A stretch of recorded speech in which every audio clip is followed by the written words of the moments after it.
traen esperanza. Representan la paz, la seguridad, la estabilidad y la protección. Como por ejemplo aquí, en la República Democrática del Congo, un país que lleva décadas en guerra. Sí, pensé que traerían la paz, pero yo no encontré dicha paz. Las mujeres del Congo presentan acusaciones. Las están violando de nuevo. Y esta vez lo hacen aquellos que vinieron a protegerlas, el personal de paz de las Naciones Unidas. Nos llevaron a una pequeña casa cercana. Nos rasgaron la ropa. Nos violaron a mi amiga y a mí. Yo aún era virgen. Me violaron y luego sufrí una grave infección. ¿Personal de paz como agresores? Agresores que no son llevados ante la justicia. Violan a nuestras mujeres de 18, 17 e incluso 16 años. Son menores. Las dejan embarazadas y luego se van.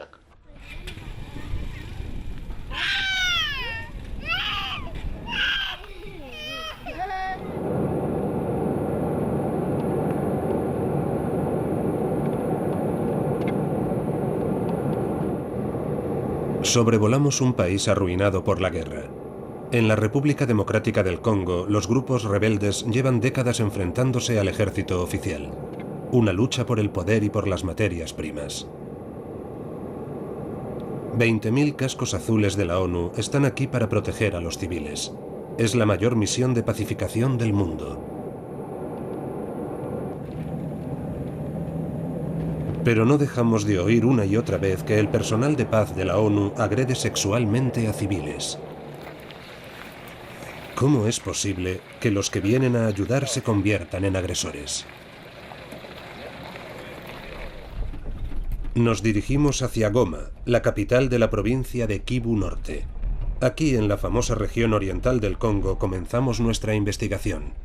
Después de 20 años de guerra, la gente lucha por la mera supervivencia. 2 millones de personas han sido desplazadas. En cuanto abandonamos la carretera principal, somos testigos del sufrimiento del pueblo. Mugunga 3, un campamento situado a 30 minutos de Goma. Aquí viven más de 10.000 refugiados. Sabemos que en el Congo la violencia sexual ha sido utilizada como brutal arma de guerra desde hace décadas. La señal a la entrada del campamento nos advierte sobre ello.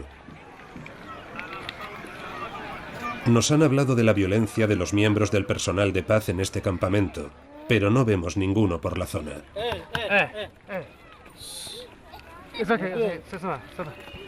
En cuanto sacamos la cámara, nos vemos inmediatamente rodeados por niños. Muchos son huérfanos. Sus padres fueron brutalmente asesinados ante sus ojos.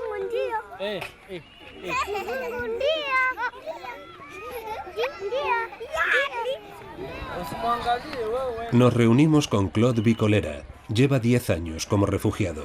Llegó a este campamento hace 4 años. Actúa de portavoz de los refugiados.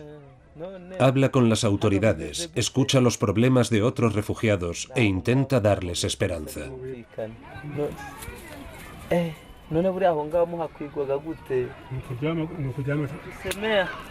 Claude sufre de tuberculosis osteoarticular. Sugiere ir a una pequeña colina para hablar en privado. Le preguntamos por los problemas más acuciantes del campamento y por los perpetradores de la violencia sexual de la que nos han hablado. Aquí tenemos muchos problemas. A menudo no hay suficiente comida. A veces los suministros tardan 3, 4 o 5 meses en llegar. La gente que va llegando no trae nada, no tienen ropa, no tienen nada. Pero lo peor es que han tenido que soportar terribles atrocidades. Muchas de ellas han sido violadas por los rebeldes. Y aquí hay muchísimos casos de violación, tanto dentro como fuera del campamento. Claude dice que tanto los soldados del gobierno como los rebeldes agreden sexualmente a las mujeres del campamento. ¿Pero son solo los soldados del ejército y los rebeldes los que hacen esto? Queremos hablar personalmente con las mujeres. Claude concierta algunas reuniones. Hay muchas mujeres en el campamento que fueron violadas y posteriormente abandonadas por sus propios maridos. Veronique habla con periodistas por primera vez en su vida. Le avergüenza mostrar su cara. Estábamos recogiendo madera a las afueras del campamento cuando nos topamos con un grupo de 12 rebeldes. Nos tiraron a un agujero que habían excavado con anterioridad. Allí nos violaron durante todo el día. No mostraron misericordia alguna. No les importaba que hubiera niñas ni ancianas entre nosotras.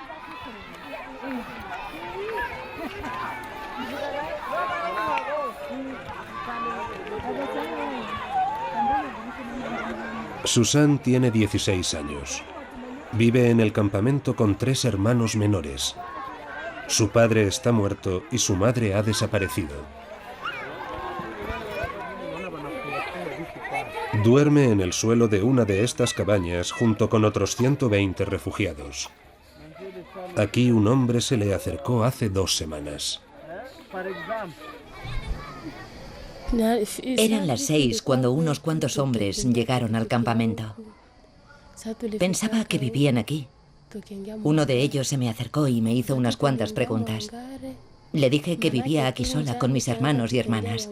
Me dio un poco de dinero para que pudiera comprar algo de comida. Salí del campamento para comprar algo de pan. Estaba feliz y pensaba que Dios se había portado muy bien con nosotros. Pero el hombre me siguió y me pidió que le devolviera el dinero. Luego me arrastró hasta el bosque. 4 soldados del gobierno estaban esperando allí. Me violaron durante horas.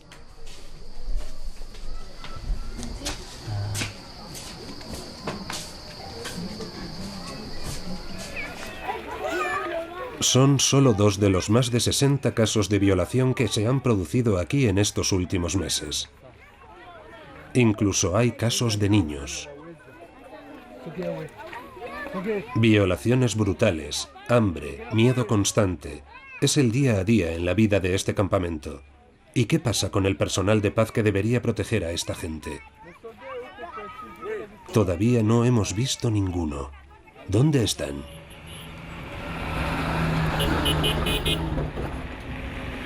Los encontramos posicionados en las carreteras principales. Están ocupados protegiendo las líneas importantes de suministros.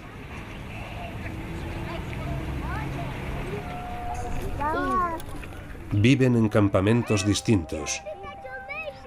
La mayoría son soldados de India, Pakistán, Sudáfrica o Uruguay. Nos percatamos de que muchos refugiados se establecen cerca de las bases de las Naciones Unidas. Aquí esperan recibir protección ante ataques de los rebeldes, ser protegidos por el personal de paz de la ONU. La ONU recluta a soldados de sus Estados miembros, un negocio muy lucrativo para países de recursos limitados como India, Pakistán o Bangladesh.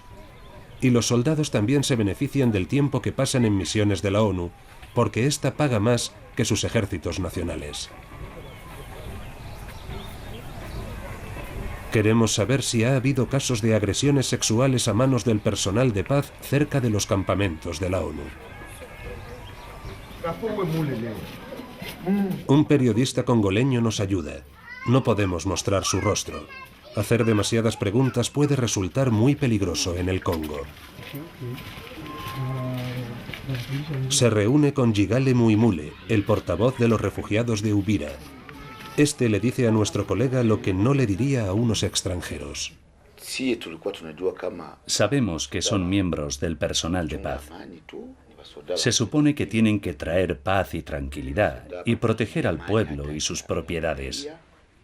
Aunque, claro, solo son humanos y también tienen necesidades, pero ¿les da eso derecho a violar a nuestras mujeres? Es una acusación muy grave. Nuestro colega intenta averiguar algo más. No tiene que ir muy lejos para encontrar mujeres que afirman haber sido violadas por soldados de la ONU, pero muy pocas de ellas están dispuestas a hablar abiertamente. Esperance tenía 15 años cuando buscó refugio cerca de un campamento de la ONU. El soldado de la ONU me forzó. ¿Y qué ocurrió? Primero me violó y luego me dio regalos. Me dijo que me quería, pero yo tenía miedo y no quería volver a acostarme con él. Luego pidió a unos chicos que cuidaran de mí. Me dejó embarazada y nunca le he vuelto a ver. ¿Dónde está en la actualidad? Está en Pakistán. ¿Volvió a Pakistán? Sí. ¿Y cómo lo sabes? Se fue. Le destinaron de vuelta allí. Se largó y yo me quedé embarazada. ¿Sabes dónde está exactamente? No, solo sé que volvió a su casa, pero no sé dónde está exactamente.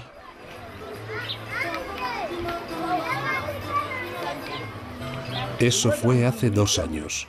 Esperance tiene que criar a su hija sin ningún tipo de ayuda. Esta es la primera vez que alguien muestra interés en su historia.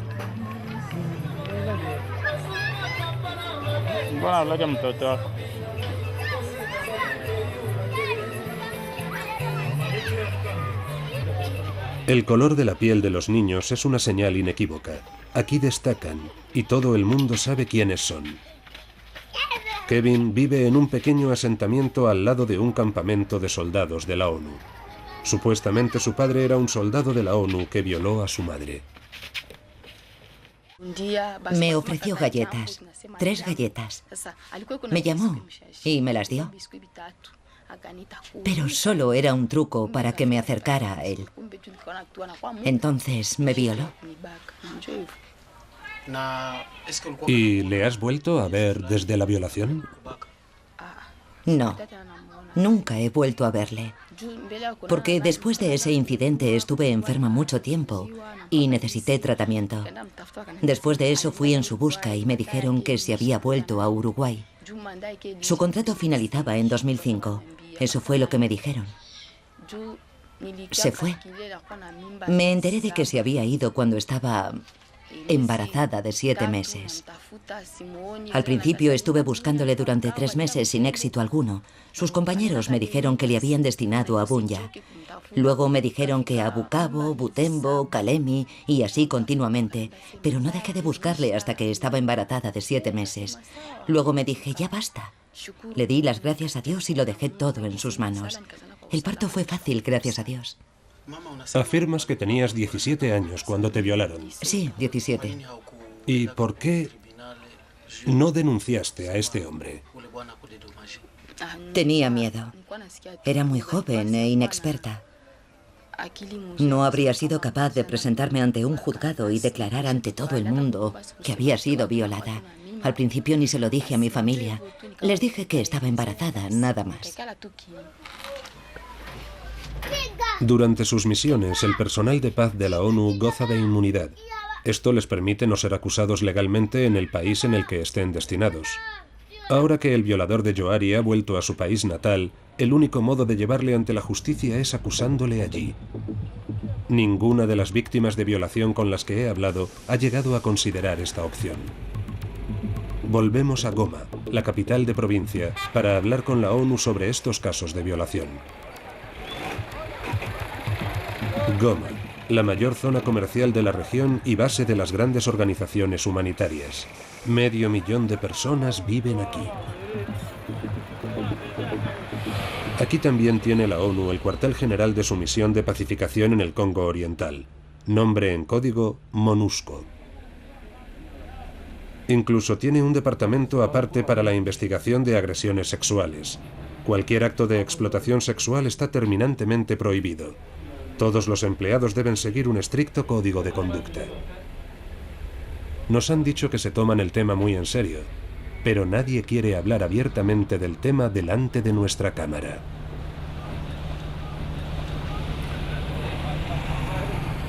Han pasado varias semanas.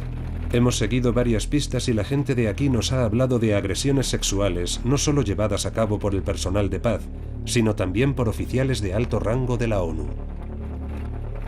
Pero nadie quiere hablar de esto delante de nuestra cámara. Hay gente que teme por sus trabajos. Otros no quieren dañar la reputación de la ONU. Por fin, después de meses de investigación, conocemos a un antiguo empleado de la ONU que está dispuesto a hablar. Hasta hace poco estaba trabajando en un puesto ejecutivo. Parece estar en la naturaleza de esta gente intentar aprovecharse de aquellos que están en posición de desventaja. Desde que existe la ONU, existe el ESA. Aunque surgió debido a una serie de filtraciones producidas entre los años 2004 y 2005, y entonces se endurecieron las medidas. El programa se llama ESA. Es un acrónimo de explotación sexual y abuso. Se trata de un nuevo código de contacto. Eso significa que todo empleado debe firmarlo. Al firmar el contrato para trabajar en una misión de pacificación de la ONU, tienes que firmar un documento que asegura que estás informado del código de contacto de la ONU, sobre las normas que tienes que obedecer. Entonces, cuando entras en la misión de pacificación, tienes que pasar un programa de iniciación. Dentro de ese programa de iniciación, es obligatorio acudir al ESA, el programa de explotación sexual y abuso, que dura 2 horas.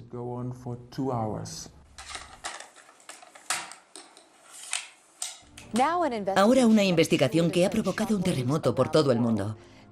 Esta es una historia de traición y abuso de los hombres que logramos conseguir un vídeo de iniciación de la ONU. En 2005, la ONU tuvo que tratar con varios informes de prensa relativos a agresiones sexuales a manos de miembros del personal de paz del Congo.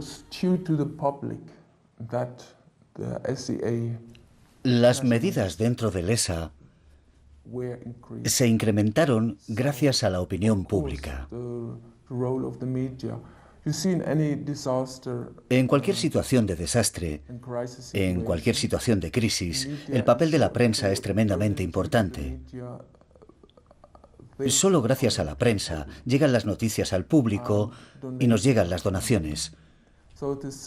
Así que, si hay casos de malos comportamientos, solo se hablará de ellos, solo se producirán cambios cuando la prensa los mencione.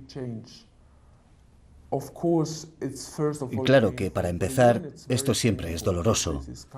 Para la ONU resulta doloroso que todo esto salga a la luz. La ONU hará cualquier cosa para evitar que estas noticias se hagan públicas.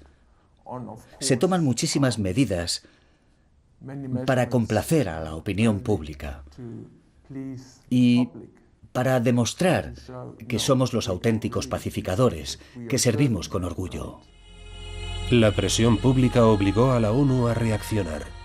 Esa confianza nunca debe ponerse en peligro debido a odiosos actos como la explotación sexual y el abuso. La Organización de Naciones Unidas tiene tolerancia cero con ese comportamiento. Es nuestra responsabilidad colectiva mantener los más altos estándares y proteger a todos aquellos a los que servimos.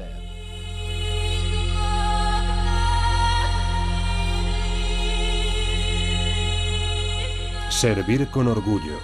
Este vídeo se utiliza para instruir a todos los empleados de la ONU antes de partir en sus misiones.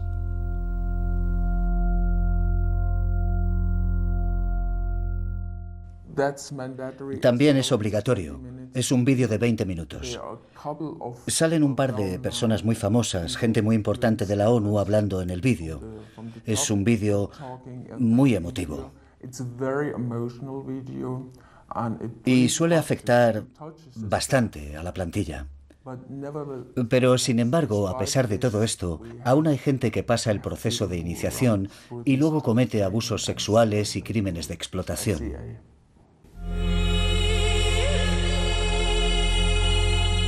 Según parece, la ONU se toma los casos de explotación sexual y abuso muy en serio.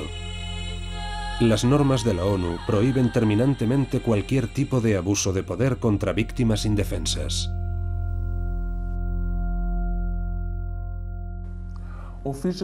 Oficialmente, se dice que la cuota de casos de explotación sexual se ha reducido tremendamente. Pero yo creo que no es así. Conozco personalmente varios casos en el país en los que alguien ha tenido varios bebés a través de violaciones. Un trabajador de alto rango. Pero es un tipo encantador. Cada vez que se ha producido una investigación contra él, logró convencer al investigador para que lo dejara. Hubo una noche en la que apareció en una situación delicada y logró salir de ella con su encanto o con una pequeña cantidad de dinero. Esas cosas todavía ocurren. Hay muchos casos que no se investigan. Las estadísticas oficiales de la ONU muestran unos datos bien distintos. Los informes afirman que en el Congo las cifras de investigación de casos de explotación sexual y abuso han descendido de 69 casos en el año 2007 a solamente 15 en 2012. Pero ¿cuántos casos no se contabilizan si las víctimas no presentan cargos?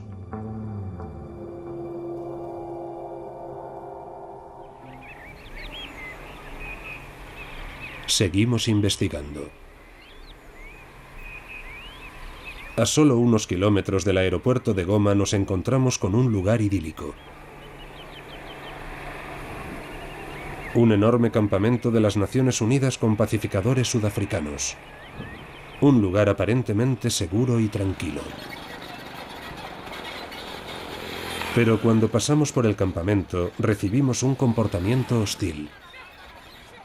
Aquí no son bienvenidos los equipos de cámara. Esto nunca nos había ocurrido.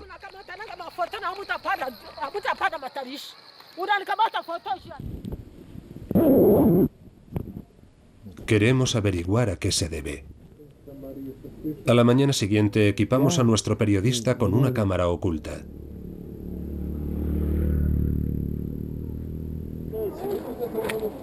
Algunos soldados tienen el día libre.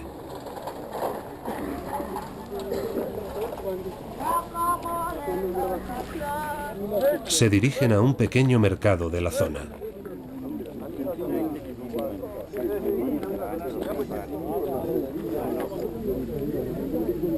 De pronto pasa lo siguiente. El soldado del fondo le da a una mujer algo de dinero, pero no compra nada.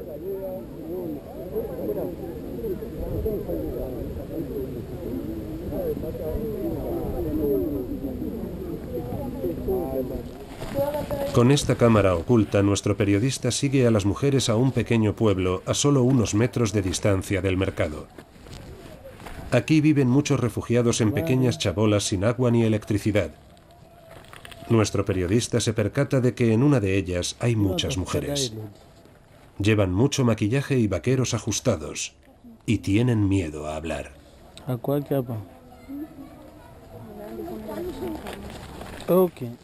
Una vecina nos cuenta más cosas sobre esas mujeres.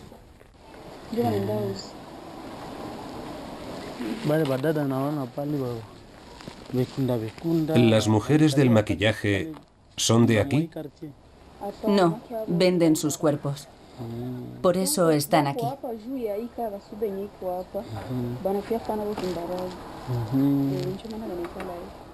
¿Son prostitutas? Sí, prostitutas. Antes los soldados solían venir aquí directamente, pero ahora su oficial al mando es muy estricto. Han encontrado otro modo. Este joven nos cuenta cómo se organiza el negocio. Las mujeres están aquí para el personal de paz, según dice. Por lo que se ve, ganan entre 150 y 300 dólares al mes. Unos adolescentes organizan el contacto entre los soldados y las mujeres. Esperan en la entrada del campamento. Los soldados les dicen a la hora a la que quieren ver a las prostitutas y los chicos van y se lo dicen a las mujeres. Nuestra cámara oculta graba todo lo que pasa. Esta es una de las mujeres del pueblo. Está esperando. El mensajero habla rápidamente con los soldados y luego va a hablar con ella.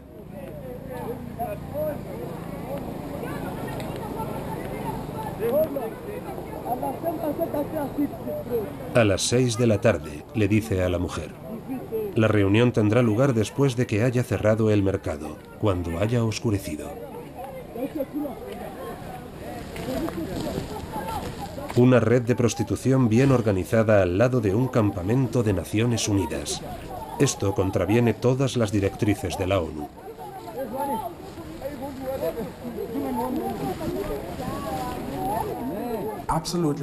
Está totalmente prohibido todo tipo de relación o contacto sexual en el que tengas que pagar por un servicio. Eso significa nada de prostitutas. Si te pillan con una prostituta, es obvio que te meterán en un avión de vuelta a casa.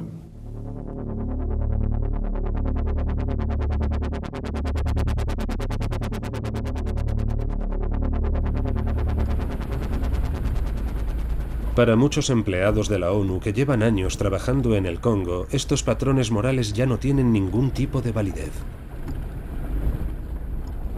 El Congo cambia a la gente, dice un empleado de la ONU que lleva más de 6 años trabajando aquí. En las zonas conflictivas de África donde trabajamos no hay prostitutas, porque todo el mundo se siente justificado y con todo el derecho del mundo a sobrevivir. No es una opción, no es un estilo de vida. Hay muchas mujeres que no tienen educación, que han sufrido traumas recientes e intentan sobrevivir en un país sin infraestructuras, sin instalaciones, sin empleo.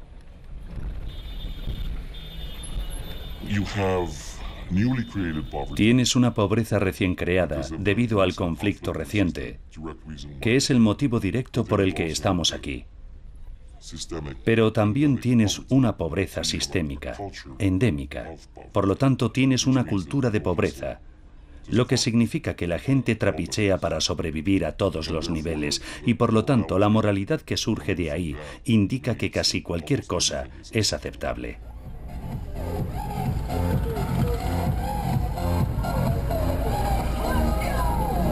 También nos dice que muchos empleados de la ONU se sienten perdidos aquí, lejos de sus familias.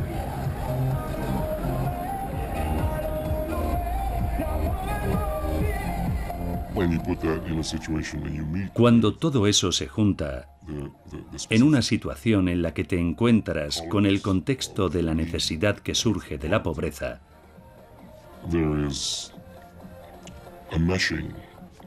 surge una mezcla con muchas ramificaciones diferentes. Muchas transacciones suponen un beneficio mutuo. ¿Qué es lo que se debe hacer moralmente a pesar de las reglas de la ONU? ¿Y cómo funcionas como ser humano en estas situaciones que nunca han sido tratadas por guiones de Hollywood?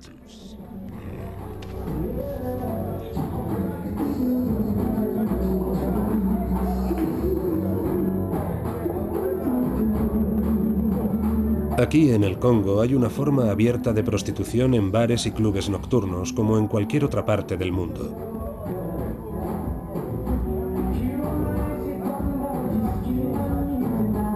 Pero también existe otro tipo de prostitución, una forma de explotación sexual mucho menos obvia. Se produce aquí, en las zonas más acomodadas. Aquí es donde vive la gente que quiere sacar beneficio de la guerra. Traficantes de armas, gente de negocios y oficiales de alto rango de la ONU. Aquí también podemos encontrar explotación sexual, oculta tras altos muros. Un caso de explotación sexual muy común es el de la típica villa situada en una zona remota y suele involucrar a amas de llaves, a las amas de llaves de dichas casas.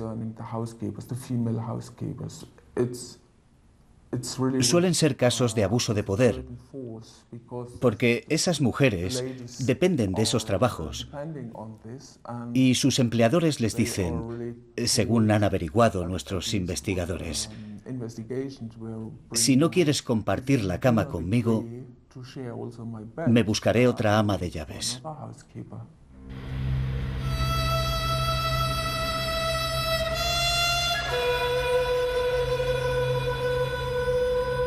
Dejamos Goma para cruzar el lago Kivu y llegar hasta Bukavu.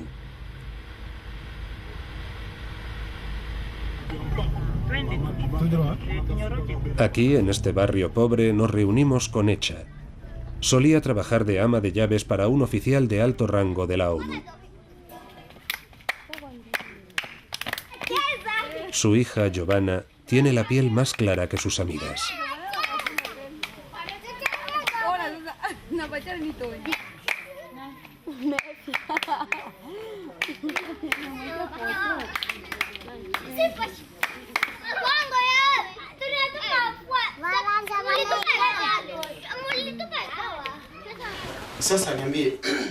¿Sabes de dónde era el padre de tu hija y cuál era su trabajo? Trabajaba como teniente coronel en una misión de paz de la ONU. ¿Qué nacionalidad tiene? Es rumano. ¿Qué pasó exactamente? ¿Cómo te quedaste embarazada? Trabajaba de ama de llaves para el padre de Giovanna. Él quería acostarse conmigo, pero yo no quería. Entonces me presionó y me causó problemas en el trabajo, hasta que por fin cedí. Luego se volvió a su país y me abandonó. Estaba embarazada. Él lo sabía, pero se fue. Después de que Giovanna naciera, intenté encontrar a su padre. Fui al campamento de la ONU en Kalemi. Escanearon fotos del bebé y le escribí una carta. Nunca me respondió. Cuando Giovanna creció, le hice otra foto. La escaneé y le envié otro email. Le llegó, pero no me respondió. ¿A qué dirección enviaste las fotos? Las envié a la dirección de email que me dio cuando me dejó. Le escribí un mensaje y le envié una foto. Lo recibió todo, pero no me escribió de vuelta. Cuando Giovanna empezó a caminar, mi madre vino de Tanzania y me dijo que debería empezar a estudiar una carrera. Así que fui a Bukavu y me puse a estudiar relaciones internacionales, pero mi vida era un desastre y no acabé mis estudios. Así que ahora vivo aquí y cuido de mi hija. La vida es dura para las madres jóvenes sin trabajo y apoyo económico. De vez en cuando encuentra algún trabajo, pero apenas le da para pagar el alquiler. Giovanna enferma muy a menudo, pero Echa no tiene dinero para sus medicinas. Incluso ha tenido que vender sus muebles. Estas sillas se las regalaron sus vecinos. Cuando la niña está enferma, estoy sola. Cuando la llevo al médico, me dice que debería llevarla a otro hospital. A menudo el médico me dice que no quiere tratarla. Me dice que vaya a Bujumbura. El médico me dice que es una niña blanca, que necesita cuidados especiales, pero yo no tengo dinero para ir allí. Y no entiendo por qué necesita tratamientos especiales. Ya he vendido todo lo que tenía para pagar a los médicos por tratar a mi hija. Enferma muy a menudo.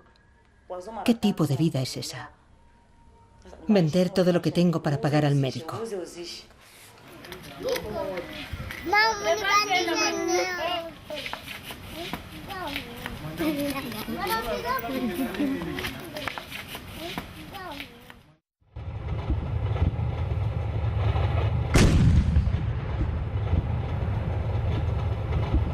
Pocas semanas después de nuestra última visita a Goma, las tropas rebeldes toman la ciudad. De nuevo, más de 100.000 personas huyen de allí. Los rebeldes marchan por Goma mientras el personal de paz de la ONU se dedica a mirar.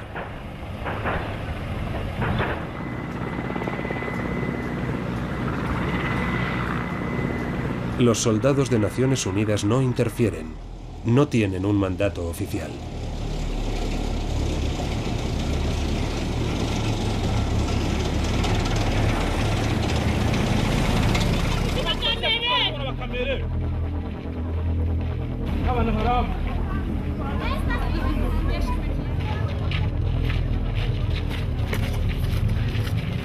Decenas de miles de personas cruzan la frontera hacia la vecina Uganda.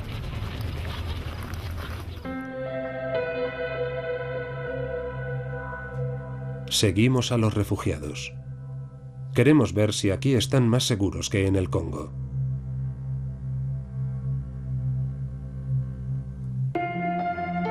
$100.000 refugiados congoleños han llegado aquí estos últimos años.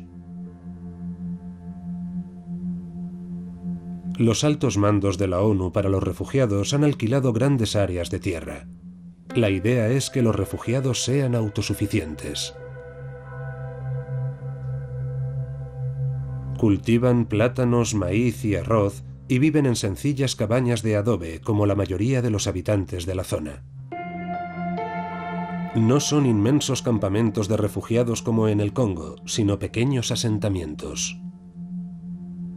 Chiaka II es un asentamiento modelo financiado por la ONU y controlado por las autoridades ugandesas. Al contrario que en el Congo, podemos movernos por donde queramos. Aquí la gente tiene espacio y la tierra es fértil. A nosotros nos parece un paraíso. Los trabajadores sociales visitan el asentamiento con frecuencia. Vigilan a aquellos que se convirtieron en víctimas de la violencia sexual en el Congo. Su portavoz es Chris Dolan. Creo que podemos decir con seguridad que el 50% de las refugiadas del Congo han experimentado agresiones sexuales y eso te da una pista de por qué se han convertido en refugiadas. Sin duda alguna, el sufrimiento de este tipo de violencia es, según la gente de inmigración, uno de los factores de expulsión. Es una de las cosas que las impulsa a buscar asilo fuera de su país.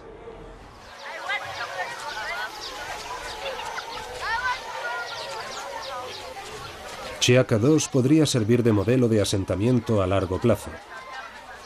Muchos de ellos vivirán aquí durante décadas. Nacerán aquí y aquí morirán.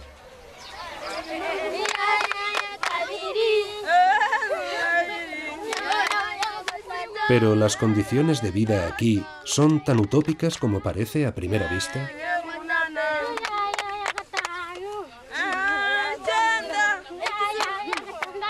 Hablamos con unos niños que han perdido a sus padres durante la guerra. Me encantaría ir al colegio como el resto de niños. Pero el profesor me echa porque no puedo darle dinero. Y no tengo a nadie que pueda pagar mis tasas escolares. Aquí estoy solo.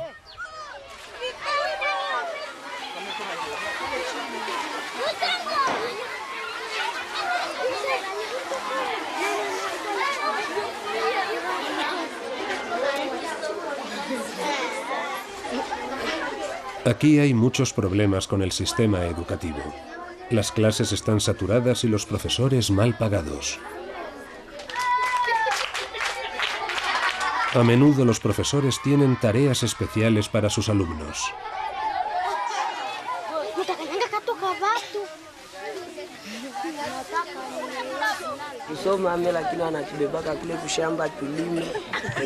El profesor nos ha enviado a trabajar en estos campos, en horas de clase. Nos estamos perdiendo clases. Tenemos que trabajar aquí 2 horas y luego darle lo que recolectemos al profesor. Luego él va y lo vende todo en el mercado. La imagen de asentamiento modelo ya no es tal. Y nos han contado que también aquí la violencia sexual es un problema. A menudo los agresores son refugiados o soldados ugandeses destinados a una base cercana. Algunas mujeres nos cuentan que se sienten inseguras, especialmente por la noche. 3 policías están a cargo de 16.000 refugiados. Tienen que cubrir 80 kilómetros cuadrados. Pero a menudo no tienen suficiente combustible ni para llegar al escenario del crimen. Esta mujer afirma que su hija fue violada mientras fue a buscar agua. Solo tenía 14 años. La policía llegó al día siguiente y la llevó a un hospital. Allí las enfermeras se encogieron de hombros y dijeron que la niña ni siquiera era virgen. Y ahí se acabó todo.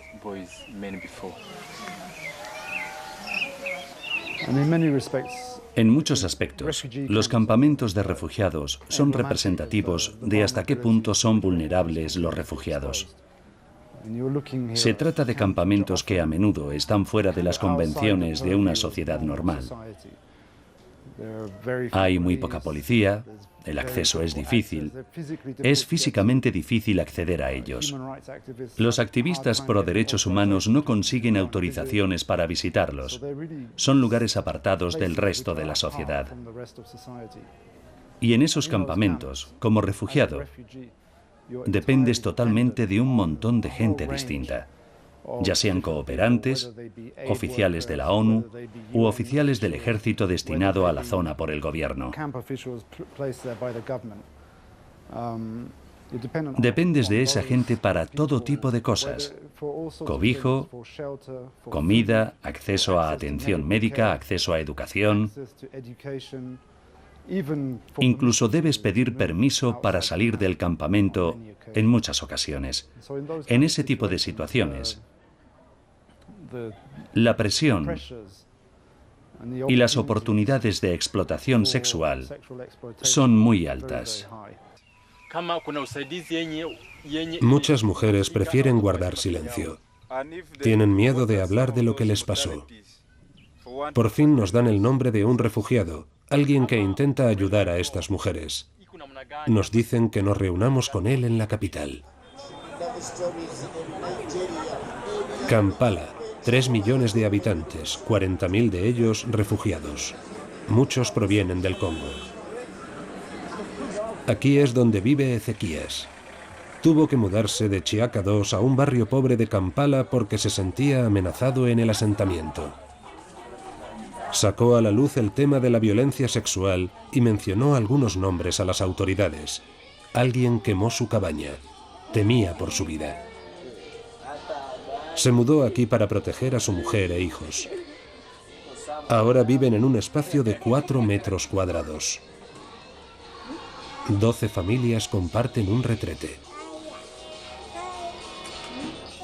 Aún así se siente más seguro aquí y libre de la represión de los agentes del asentamiento.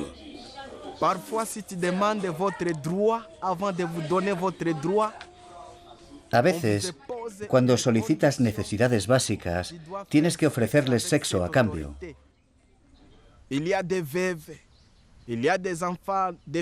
Hay viudas, niños, chicas de menos de 18 años y pequeños niños que se ven obligados a ofrecer sus cuerpos.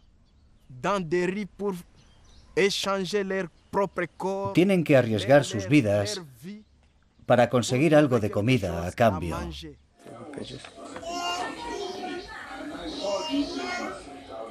Ezequías no estaba dispuesto a aceptar eso. Escribió a las autoridades ugandesas y a la ONU, pero no obtuvo respuesta.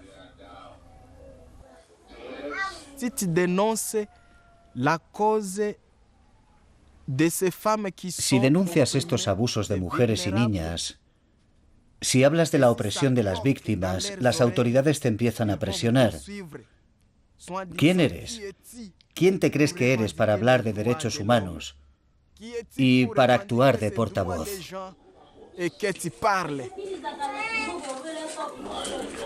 Ezequías participa activamente en una iglesia y se reúne con otros refugiados congoleños que también han huido de Chiaka II y de otros asentamientos para vivir aquí.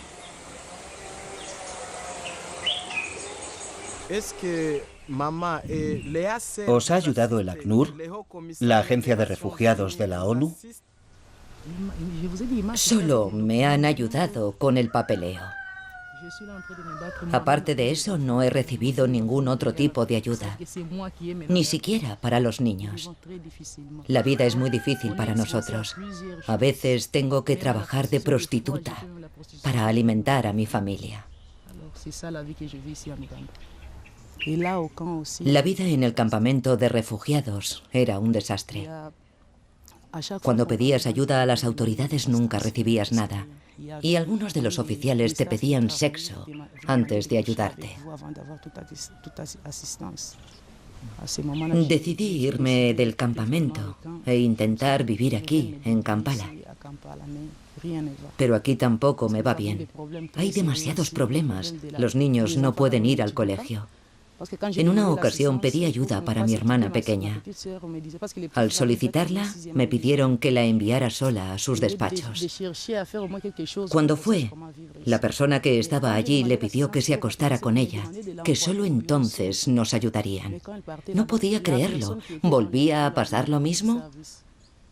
Era así en el Congo y es lo mismo aquí.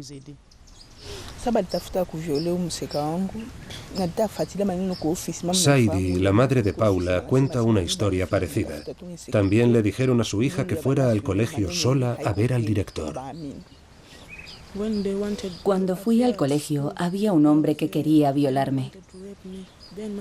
Luego mi madre acudió a la gente del ACNUR y le dijeron que éramos unas mentirosas.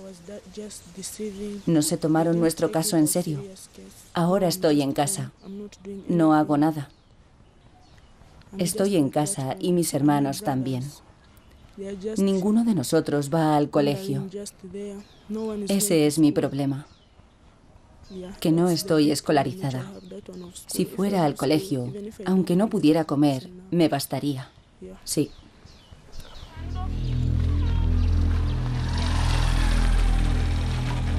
Por eso acabaron en estos barrios marginales.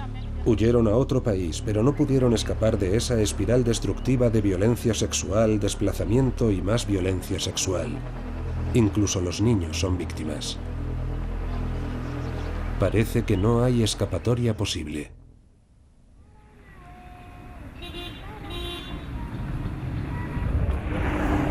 La única solución para los refugiados es intentar eliminar los motivos de su desplazamiento.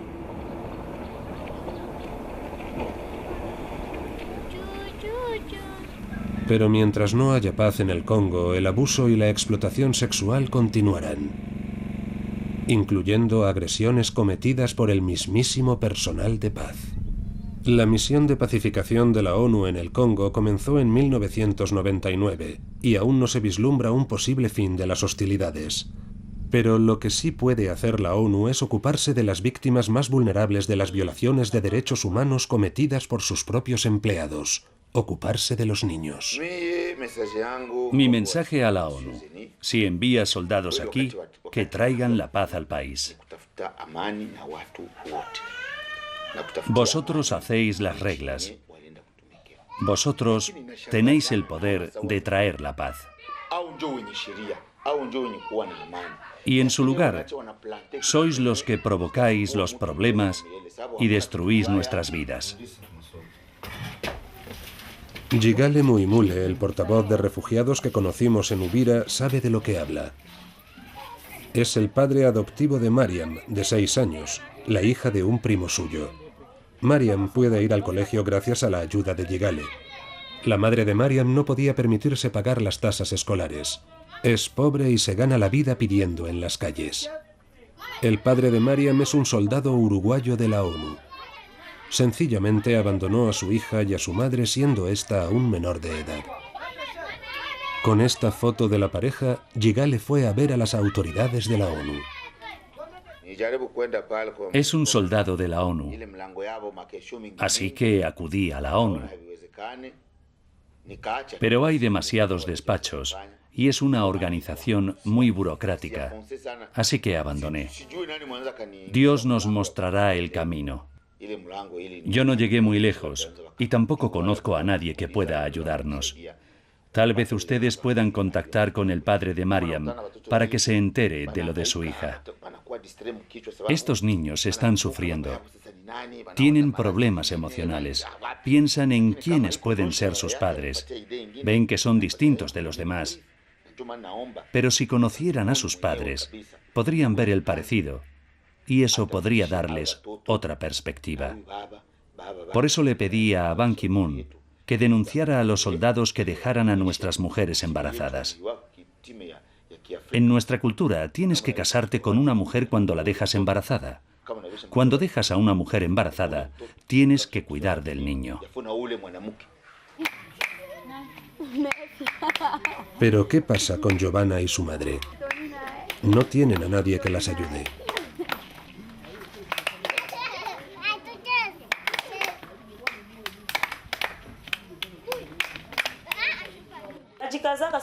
Haría cualquier cosa por mi hija.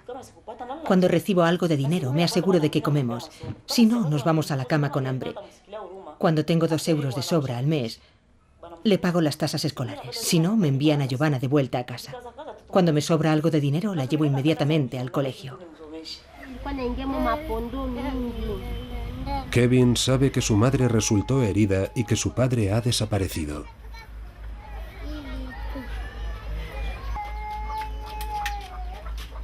Piensa mucho en él, con una mezcla de rabia y nostalgia. Kevin me dice todos los días que deberíamos ir a ver a su padre. Me dice que si su padre estuviera aquí, le golpearía. Por su culpa, Kevin y su madre están sufriendo aquí, en el Congo. Quiere que todos vayamos a Uruguay, ¿sabes? En cuanto acabe en el colegio, Kevin quiere ir corriendo al aeropuerto de Bujumbura y volar para ver a su padre. No deja de decir: mamá, no quiero quedarme aquí. Quiero ir a ver a mi padre. Sé que mi padre es blanco.